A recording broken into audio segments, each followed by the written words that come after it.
మానవ శరీరంలోని అత్యంత ముఖ్యమైన అవయవాలలో మెదడు ఒకటి. దానిని ఆరోగ్యంగా ఉంచడానికి సరైన పోషకాహారం అవసరం. వాస్తవానికి మెదడు మానవుని తల భాగంలో కపాలంతో రక్షించబడి ఉంటుంది. జ్ఞానేంద్రియాలన్నిటికీ మెదడు ముఖ్యమైన కేంద్రం.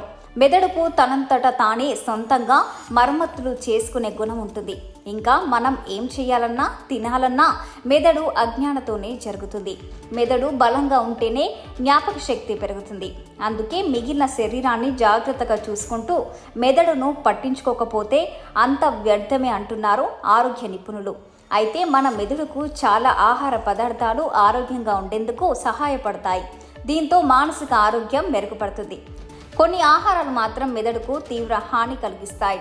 పంచదార లేదా తీపి పదార్థాలు అధికంగా తీసుకోవడం వల్ల మధుమేహం వచ్చే ప్రమాదం ఉందని మనం తరచుగా చెప్తుంటాం.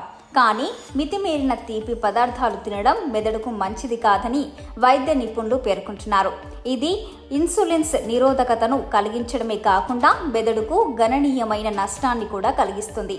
అతివేగంగా తినడం వల్ల ఆహారం సరిగ్గా జీర్ణం కాదని, మెదడుకు సరైన మొత్తంలో న్యూట్రాన్స్మిటర్లు అందవని నిపుణులు చెబుతున్నారు. ఇది పొగాకును ఎక్కువగా తీసుకున్న దానికంటే హానికరం. అతివేగంగా తినడం, ధూమపానం రెండు జ్ఞాపక శక్తిని కోల్పోయేలా చేస్తాయి. భారతదేశంలో టీని ఇష్టపడే వారికి కొరతే లేదు. నీళ్ల తర్వాత అత్యధికంగా వినియోగించే పానీయం ఇదే. కొందరు కాఫీని కూడా తీసుకుంటారు. ఈ రెండిటిలోనూ పెద్ద మొత్తంలో కెఫైన్ ఉంటుంది. ఇది నేరుగా నాడీ కణాలను ప్రభావితం చేస్తుంది. నిద్రను దూరం చేయడానికి సహాయపడుతుంది.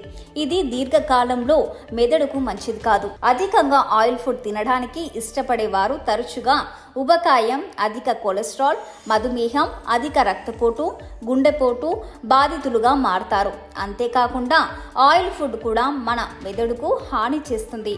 ప్రాసెస్ చేసిన ఆహారాలు, వేయించిన ఆహారాలు, డాల్డా వంటి అధిక మొత్తంలో నూనె, కొవ్వు ఉన్న ఆహారాలు మెదడు ఆరోగ్యానికి హానికరం.